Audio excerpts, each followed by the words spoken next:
Alright, good morning Year 5, Bestari. Today we're going to learn how to write an essay from section C of UPSR paper. Hari ini kita akan belajar menulis teknik-teknik dan cara-cara mudah menulis karangan bahasa Inggeris, terutamanya bagi bahagian C dalam kertas penulisan bahasa Inggeris UPSR. Jom kita mulakan. Alright, so the title for today is, let's read the title. Cycling at the park. Berbasikal di taman itu. Okay, so if you look at the picture, biasanya bahagian sini dia akan beri satu contoh ransangan. Ransangan ni sama ada dalam bentuk gambar, dalam bentuk koleksi perkataan-perkataan untuk membantu anda menulis. Tapi kali ini kita akan rujuk gambar saja dan kita akan cuba bina satu karangan bahasa Inggeris berdasarkan tajuk dan gambar. Alright, let's analyze the picture first, alright? So number one, let's look at the picture. So this is the picture. How many people and how many family members are involved? 1, the mother. 2, the father. 3, sister. 4, brother. And 2 of the pets. Apa pet yang ada? Cat and dog. So altogether there are 5 family members cycling at the park. Berbasikal di taman itu. Okay, what is the time of the day? Is it morning? Is it afternoon? Or is it at night? Is it in the evening? Okay, kalau kita melihat lokasi matahari, look at the sun and look at the weather. This is actually in the morning. Sebab morning adalah waktu yang paling sesuai untuk berbasikal. Terutamanya di taman. Sebab pemandangan dia tengah cantik dan tu. It's very beautiful, right? Alright, so untuk tips permulaan untuk murid-murid yang tak biasa menulis, cikgu nak bagi satu tips. Kita mulakan penulisan kita, kalau mengikut penulisan format UPSR, ada satu frasa yang kita boleh gunakan untuk semua jenis cerita. Dan frasa ni cikgu nak awak ingat dan hafal. Kita akan mulakan cerita kita dengan last Saturday morning.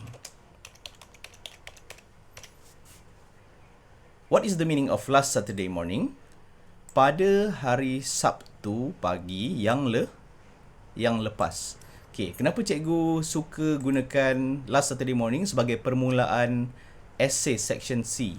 Sebab kejadian-kejadian yang keluar dalam soalan-soalan UPSR kebanyakannya boleh berlaku pada waktu pagi dan boleh berlaku pada hari Sabtu, kecuali perkara-perkara yang melibatkan sekolah. Okay, contohnya hari sukan sekolah. Contoh lain adalah hari kantin, mungkin pertandingan bola sepak. Tapi pertandingan bola sepak pun boleh berlaku pada hari Sabtu. So kebanyakan kejadian untuk section C kita boleh letakkan dalam hari Sabtu pada waktu pagi. So sebab tu cikgu mulakan dengan last Saturday morning. Okay, penulisannya akan dibuat dalam English 1 Karangan ni akan dibuat dalam English 1. So take out your pencils and English 1 and let's get ready to write the essay. Tajuk dia Cycling at the Park. Okay, last Saturday morning, cikgu akan gunakan format 5W1H. Apakah itu 5W1H? 5W1H adalah kepala-kepala soalan yang boleh membantu kita menjawab dan menulis karangan bahasa Inggeris. Kita ada who, kita ada what, kita ada when, kita ada where, kita ada why, kita ada how, dan kita ada how much ataupun how many. Jadi semua soalan ni boleh membantu kita dalam kita punya penulisan. So soalan pertama yang cikgu nak tanya adalah, who is involved in the story? Siapakah yang terlibat di dalam cerita ini? Kita dah tahu, kita dah kira siap-siap tadi. There are 1, 2, 3, 4, 5, 6. 6 people and animal involved. Jadi semua ni adalah family, right? So kita akan mulakan dengan soalan who, menjawab soalan who. Who is in the story? Jawapan dia adalah my family and I. Okay, penulisan my family and I ni cikgu nak tekankan yang pertama, kenapa my family and I bukan I and my family? Sebab dalam bahasa Inggeris, urutan keutamaan untuk penulisan kita mesti utamakan orang lain dahulu ataupun pihak lain dahulu, barulah kita tulis diri kita sendiri. Sebab tu dalam penulisan bahasa Inggeris, I itu sentiasa duduk di bahagian hujung sekali. So jangan pandai-pandai tulis I and my family. Itu adalah penulisan yang salah. Penulisan yang betul adalah my family and I. Okay, my family and I. So what do you do? Apa yang awak buat? Went. Penulisan ni dalam past tense, jadi perkataan go ataupun pergi akan bertukar menjadi went, telah pergi. To the park. Went to the park maksudnya telah pergi ke taman. Itu to go cycling on our bicycles. Ejaan basikal bahasa Inggeris tolong hati-hati sebab cikgu dapati ramai murid yang salah ejaan basikal. Ejaan bicycle in English, you have to start with B-I-C-Y-C-L-E.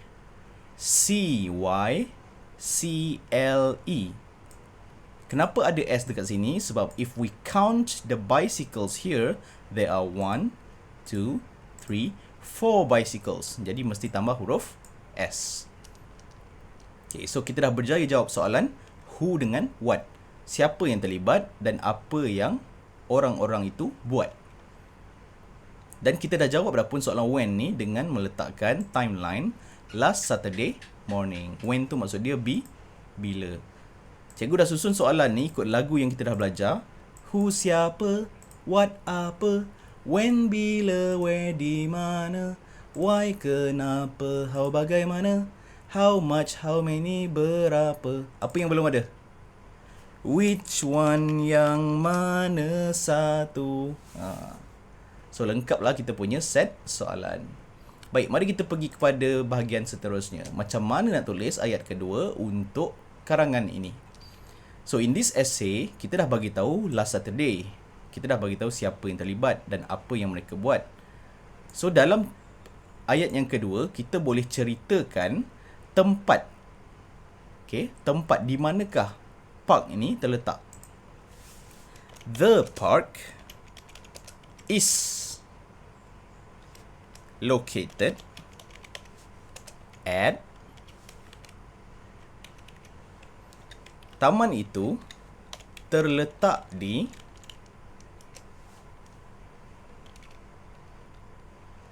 Gemenceh. Dalam perjalanan daripada Pekan Gemenceh nak pergi ke Gedok, tengah-tengah tu ada satu taman perumahan yang dia ada padang besar. Padang awam tu kan, yang ada stadium tu kan. So itu kita boleh panggil park. Nak cycling ke, nak jogging kat situ, nak main bola ke, semua boleh. The park is located. Sorry, bukan at Gemenceh. In Gemenceh. Sebab Gemenceh ni adalah kawasan yang besar. Bila kawasan yang besar, kita tak pakai at, kita pakai in. Kalau at ni untuk kawasan-kawasan kecil, contohnya park. Macam tajuk dia kan, at the park. Di kawasan kecil, nama kawasan kecil tu adalah taman. Okay, baru betul. Tapi kalau dalam kawasan Gemenceh yang besar, kita akan gunakan in Gemenceh. Preposition, kata arah dia adalah in.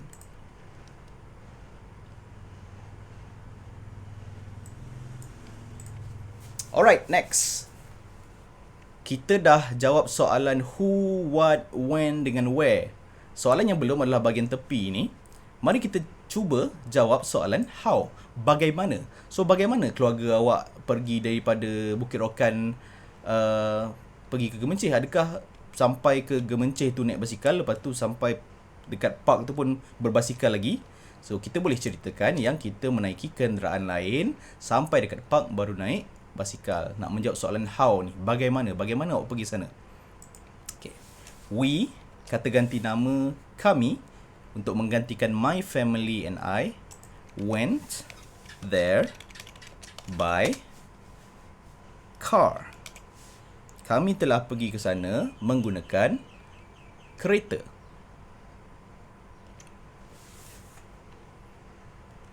Okey. 3 ayat ni kita akan gunakan sebagai perenggan permulaan. Dalam bahasa Inggeris kita sebut sebagai introduction. Okey, sebut dengan cikgu. Introduction. Pengenalan. Okey, bila ni pengenalan, maknanya kita akan masuk perenggan yang baru. Okay, let's go into the new paragraph. So, dalam new paragraph ni, kita akan mulakan perenggan baru, jarak sikit sama macam yang atas ni. Jarak yang disarankan adalah antara 2 hingga 3 jari dalam buku penulisan awak.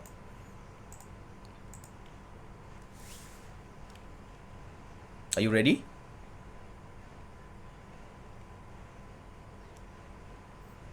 Alright, very good. So, mari mulakan kita punya perenggan kedua dengan menceritakan how dengan how many. Bagaimana dan berapa. Apa yang kita nak ceritakan? Kita nak ceritakan macam mana proses tu berlaku. Adakah awak cycle asing-asing? Adakah awak cycle together? Ataupun adakah awak ikut perjalanan yang father and mother lalu? Kita akan ceritakan dekat bahagian perenggan kedua. So, kita akan mulakan dengan my sister and I cycled behind, di belakang, our parents. Apa maksud ayat ni? Saya punya kakak dan diri saya sendiri telah berbasikal. Macam mana cikgu tahu telah? Clue dia adalah perkataan cycle ini ada D kat ujung dia. Asal-asal dia cycle sahaja, CYCLE, tapi bila kita tambah D maksud dia telah. Okey, cycle maksud dia telah berbasikal. Kalau cycling adalah aktiviti berbasikal. Behind, sebut behind, di belakang, our parents, kami punya ibu bapa. So maknanya mak ayah kat depan, awak dengan adik-beradik awak dekat bahagian belakang. So nak kira how many ni, berapa banyak haiwan yang awak bawa ataupun haiwan peliharaan yang awak bawa sekali. We, kami, asal-asal dia bring, tetapi bila dalam past tense, bring akan bertukar jadi brought. Apa maksud bring? Bring maksud dia bawa. So kalau bring bawa, kita tahu secara automatik brought maksud dia telah membawa. Sebut brought. Telah membawa. We brought our cat. Kami telah membawa kucing kami. Bagi nama dia. Nama yang biasa digunakan oleh kucing kat Malaysia ni adalah Comel, Comot, Oyen. So disebabkan kucing dia warna hitam putih, saya nak bagi nama dia Citam. We brought our cat Citam and our dog. Okay, cuba tengok colour dia. What is the colour? Macam brown campur colour orange sikit kan? Our dog Brownie. Sebab dia colour brown. Cikgu boleh tak saya tak nak tulis anjing, saya nak tulis cat saja? Boleh. So kalau cat, dia berhenti kat sini lah. We brought our cat Citam and our dog Brownie with us. Bersama-sama dengan kami. Okay. So kalau orang yang tak tahu, dia baca kali pertama cerita awak ni, dia takkan faham. Macam mana awak bawa kucing dengan anjing? Nak letak dekat basikal tak muat, tak ada tempat. Kecuali ada bakul kan. Tapi dalam gambar ni bakul tak ada. So macam mana awak bawa? Alat yang di bahagian belakang ini kita panggil sebagai wagon. So kita boleh tulis mereka. Siapa mereka tu? Mereka itu merujuk kepada Citam and Brownie. Sebab tu cikgu warnakan warna yang sama. They ni merujuk kepada Chitam dan Brownie. Chitam is the cat, Brownie is the dog. They sit. Mereka telah duduk. Asal-asalnya sit untuk past tense, kita akan ubah semua kata kerja jadi past tense. So sit akan bertukar menjadi sat. They sat inside, di dalam, a wagon. Wagon adalah troli yang boleh letakkan barang. Tapi troli itu tak ada penolak. Troli yang kosong je. Troli yang kosong kita panggil sebagai wagon. Yang ni awak boleh google, awak akan jumpa gambar wagon nanti. Okay, kita dah jawab soalan who sampai how dengan how much dengan which. Which tu maksud dia which pet. Pet yang mana satu yang awak masukkan. Dua-dua dah masuk. So kita dah jawab, kita boleh ulang kembali beberapa set soalan untuk kali kedua dan kali ketiga. Okay, kita dah jawab soalan how much kan. Mari kita jawab soalan how pula, tapi kali ini how long. How long maksud dia berapa panjang ataupun berapa lama awak buat aktiviti tu. So, awak boleh ceritakan, we cycled from 8 AM 8 pagi until sehingga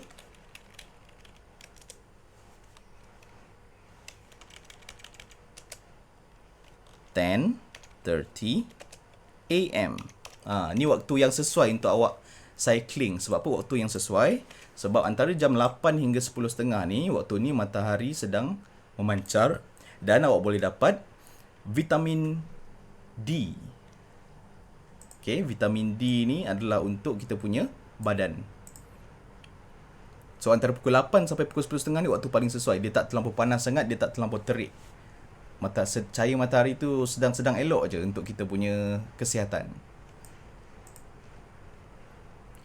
Kami telah berbasikal daripada jam 8 pagi sehingga jam 10.30 pagi. Alright. So kita dah jawab soalan how long, berapa lama ataupun berapa panjang aktiviti tu kita buat. Okay. Peringkat kedua kita dah ceritakan kita punya aktiviti dan kita dah ceritakan juga kita punya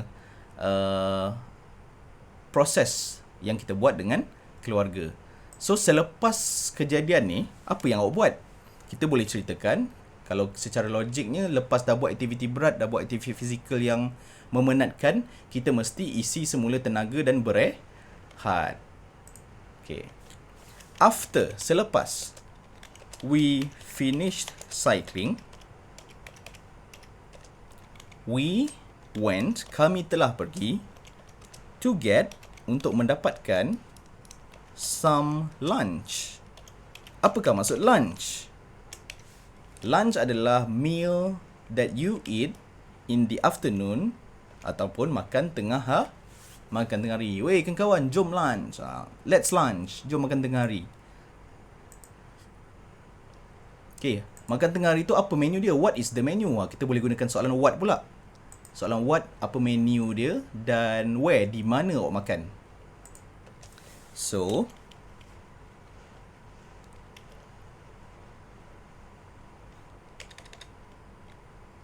okay, penggunaan so cikgu belum ajar lagi, so kita padam dulu.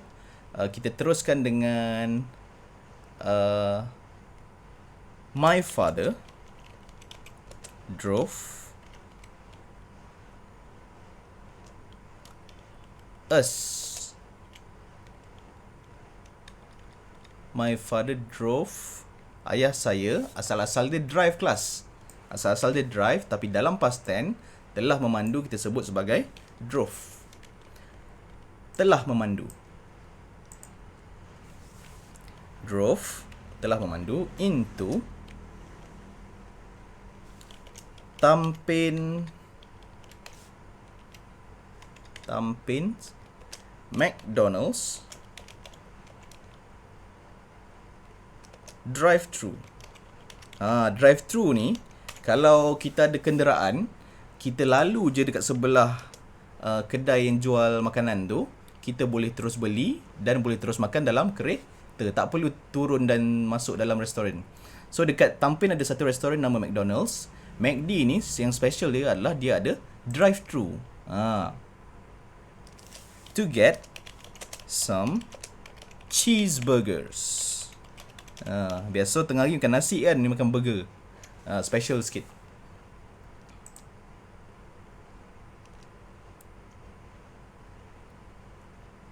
So dalam penulisan ni kalau awak nak tahu, kita dah berada di perenggan penutup. Sebab ni adalah kita punya latihan penulisan yang pertama kan. Sepatutnya kalau cerita-cerita macam ni, awak disarankan untuk buat 4 to 5 paragraph, antara 4 ke 5 perenggan. Tapi untuk permulaan ni tidak mengapa kalau kita buat 3 je dulu. Sebab ni permulaan kan, takkan starting nak terus buat 5 kan. Tikang poning nak buat kan. So cikgu ajar awak cara buat 3 perenggan dahulu. Kalau 3, kita asingkan perenggan tu melalui introduction, permulaan ataupun pengenalan, lepas tu content ataupun isi, dan last sekali kita mesti ada ending ataupun penutup. So ni adalah penutup cerita kita. So biasanya lepas makan, dah sedap makan, apa awak buat? Mestilah terus balik ke rumah untuk berehat. Okay, dalam bahagian penutup ni kita akan ceritakan perasaan kita, feeling. What do you feel? Apakah yang awak rasa selepas dah buat semua aktiviti ni? Okay, so ayat yang kita akan letakkan seterusnya adalah ayat menceritakan tentang bagaimana keadaan cheeseburger dan juga kita punya lunch tadi. The lunch ataupun the food pun boleh, makanan-makanan itu tasted great. Rasa makanan-makanan tadi sedap. Rasa dia bagus, sedap. The food tasted great. Kenapa tasted? Sebab dalam past tense. Taste maksud dia rasa. Tasted, telah rasa. The food tasted great. Makanan-makanan tadi rasa sedap.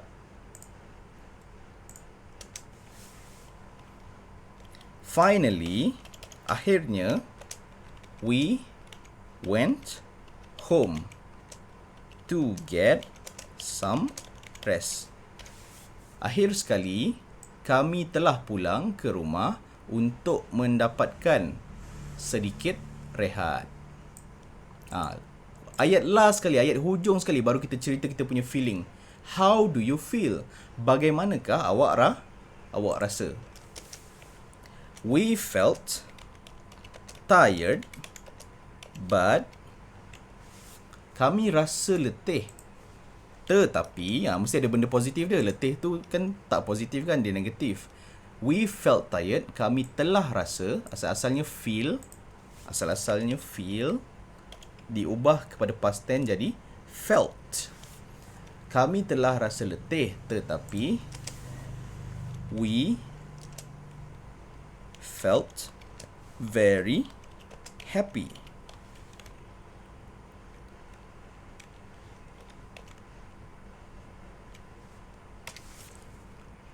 Kami telah berasa letih, tetapi kami juga rasa sangat gembira. Alright. So, orang-orang yang nak siapkan tugasan ni, cikgu akan zoom in dan besarkan skrin.